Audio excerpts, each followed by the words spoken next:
Caríssimos irmãos e irmãs, este pequeno trecho do Evangelho é tão rico e nos daria a ocasião de uma reflexão sobre vários pontos, mas eu gostaria de tomar apenas um ponto que acredito que será de muita serventia espiritual para nós, que embora não tenhamos começado ainda a nossa novena de Pentecostes, que começará sexta-feira, mas já estamos nesta súplica constante do Espírito Santo, do nosso combustível espiritual, sem o qual não há santidade, não há luta contra os nossos defeitos, não há progresso na virtude, não há verdadeiro amor a Deus. Então, acredito que a reflexão deste ponto nos ajudará, nos convencerá de que precisamos suplicar constantemente, todos os dias e várias vezes ao dia, suplicar o Espírito Santo. Jesus, aqui no Evangelho de São João, capítulo 16, no versículo 8,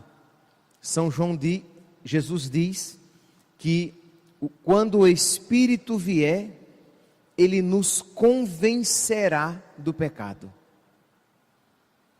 Vários autores espirituais refletiram sobre esta afirmação. É o Espírito Santo que nos convence do pecado. Imagine, meus santos, que dom maravilhoso é esse, do convencimento dos nossos pecados, no mundo em que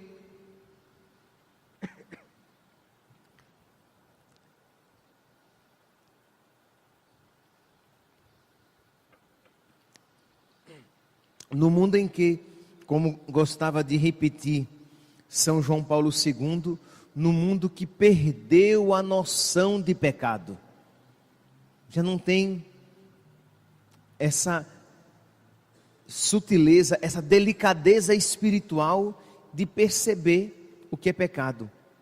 No mundo que, por culpa própria, por ter se afundado nas suas misérias e virado as costas para Deus, perdeu a noção de pecado, de modo que tudo é lícito, tudo é legal, tudo é correto, ou pelo menos pecado é apenas aquilo que eu acho que seja pecado, e não aquilo que Deus me revelou como tal. Pois bem, mas uma pergunta aqui interessante: em que consiste este convencimento do pecado? Isto é, diz aqui, Jesus diz no Evangelho de São João, no capítulo 16, no versículo 8, que o Espírito nos convence do pecado. Ok, mas em que consiste esse convencimento do pecado? Então vejamos aqui o que não é este convencimento do pecado, para que nós compreendamos melhor. Primeiro, o Espírito que nos convence do pecado, não é que ele põe no nosso coração um sentimento de culpa. Nossa, eu pequei. E aquela culpa fica ali, martelando a sua consciência fica pesada, o seu coração fica pesado, você se sente culpado, você fica psicologicamente triste, porque você pecou. Não, isto não é, eu não estou falando que isto não seja, pelo menos como um primeiro passo, algo positivo, algo observável normalmente, algo que faz parte quando nós cometemos um pecado, isto é, a consciência pesa. Mas eu não estou dizendo que isso não seja interessante, pelo menos no início, como um aspecto ligeiro que seja. Só estou dizendo que este não é o dom que o Espírito Santo concede à alma, convencendo-a de pecado. Não é sobre isto que Jesus está falando no capítulo 16, no versículo 8 do Evangelho de São João. Então, o convencimento do pecado dado pelo Espírito Santo não é esta consciência culpada. Também não é aquela sensação, aquele presságio de um castigo divino. Misericórdia. Eu cometi um pecado. Se eu morrer, eu vou para o inferno. Ou então, algo errado lhe acontece e você diz: isso foi um castigo de Deus para o meu pecado. Eu não estou dizendo que isso não seja bom. Isto é, que você compreenda que os seus pecados podem levá-lo para o inferno. Isso é bom e é necessário. Eu só estou dizendo que este ainda não é o dom do Espírito Santo que nos convence do pecado. É muito bom que tenhamos consciência das consequências dos nossos erros e que eles podem nos danar eternamente. Isto é bom. Só estou dizendo que isto ainda não é o dom perfeito. Isto ainda não é o dom a respeito do qual Jesus fala que nos dará quando enviar o Espírito Santo após ele ir para o Pai. Este ainda não é o dom do convencimento do pecado. Terceiro ponto, este dom do convencimento do pecado não é a consciência do certo e do errado, segundo o ensinamento da palavra de Deus. Palavra de Deus expressa nas Escrituras e na tradição da igreja, ensinada sempre pelo magistério de sempre da Igreja de Cristo. Isto é, esta consciência do certo e do errado. Isto é bom, mas ainda não é o dom do Espírito Santo que nos convence do pecado. Porque, meus santos, saber o certo não significa que necessariamente nós iremos escolhê-lo. E saber o errado não significa que necessariamente nós iremos recusá-lo. São Paulo diz: não faço o bem que quero, mas o mal que não gostaria de fazer. Todo cristão sabe que o salário do pecado é a morte. Isto é, conhece o que é o pecado. Todo cristão sabe, está lá em Efésios capítulo 5, versículo 5. Vamos lá. Efésios capítulo 5, versículo 5, que diz que nenhum impuro entrará no reino dos céus. Pois deveis saber que nenhum fornicador, impuro, avarento, idólatra receberá a herança do reino de Deus. E lá no livro do Apocalipse, no capítulo 22, no versículo 15, diz São João: ficarão de fora os sodomitas, feiticeiros, fornicadores, assassinos, idólatras e os que amam e praticam a mentira. Nós poderíamos aqui pegar várias outras passagens que nos mostram claramente a consequência do pecado e aquilo que nós sabemos que é pecado. Mas isso ainda não é. Conhecer as Escrituras é uma maravilha. Conhecer as Escrituras é uma bênção maravilhosa. Conhecer o que agrada a Deus é uma graça. Mas ainda não é este dom que Jesus Cristo está dizendo que dará aos seus por ocasião do dom do Espírito Santo. Aí você diz: padre, pelo amor de Deus, diz logo o que é, que eu quero pedir. Você já falou o que não é. Então eu quero saber para eu pedir direitinho. Então, primeira coisa, o maravilhoso é que quando você pede o Espírito Santo, mesmo que você não tenha consciência de toda a riqueza do que você está pedindo, Deus generosamente, quando der, não dará segundo a proporção do seu pedido, mas dará segundo a proporção do seu amor. Nos dará o seu Espírito em abundância, abundantemente.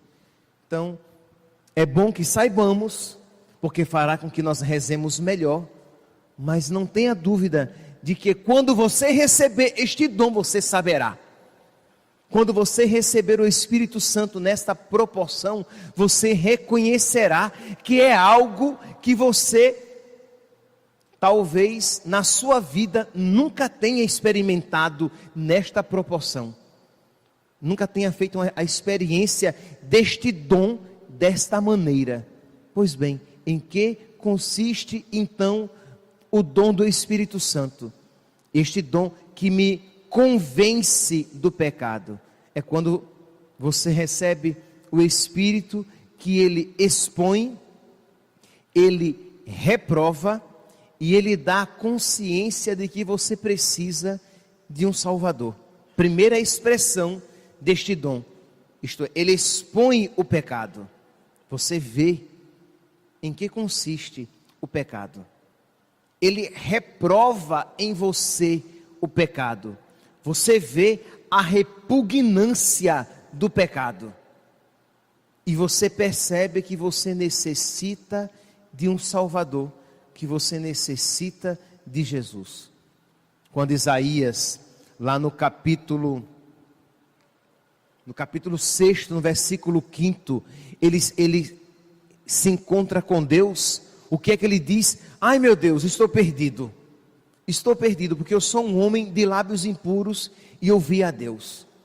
Esta consciência da grandeza de Deus, esta consciência da feiura do pecado e esta consciência da necessidade de um Salvador.